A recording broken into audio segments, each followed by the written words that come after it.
Premier acte du passage dans la haute montagne, la 10e étape comptait 3 ascensions, dont la difficulté augmentait au fil de la journée.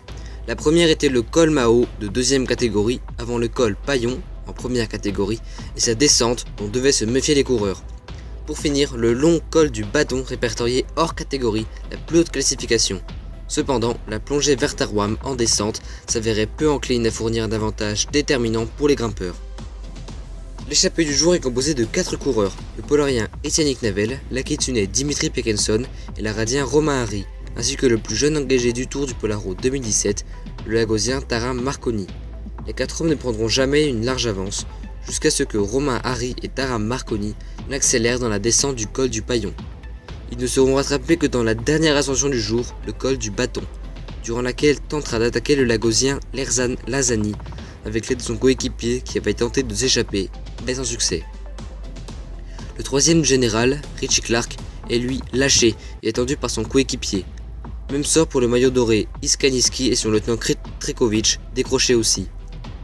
Le petit groupe qui arrive à Terouam pour la victoire d'étape est donc très réduit, et c'est le seul favori pour le classement général présent en tête, le Brocélian Marc Boulet, qui remporte l'étape devant son coéquipier Romain Royer.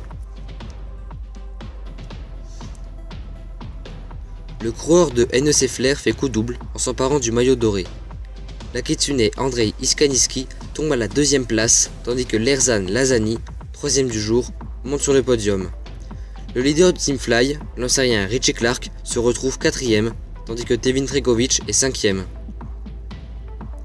Pas de points orange distribués aujourd'hui, John Clover reste en tête du classement de meilleurs sprinters sponsorisé par Xiaomi. Les Karchan-Redonzélé restent eux en possession des maillots vermeils Guadalmart.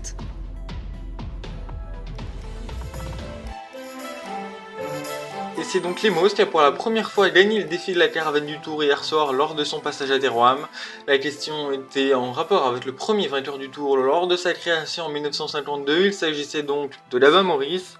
Soutenu par le club de football de la ville de Divia dans le Sun Parade, il a été le premier à remporter le maillot doré dans la capitale polarienne.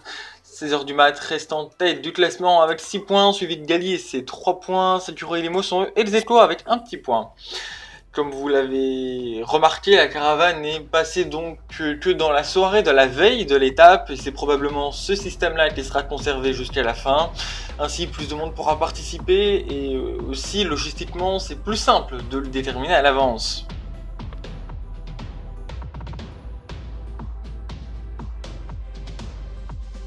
Demain aura lieu l'étape reine de l'édition 2017. 3 cols hors catégorie se dressent sur la route des coureurs. Le premier est le Mont Pelé, qui est également le premier col à avoir été franchi par le Tour en 1952. Puis, les coureurs enchaîneront avec l'inédit col de la Barde avant d'arriver à Neguis par sa montée mythique qui a fait la légende du Tour.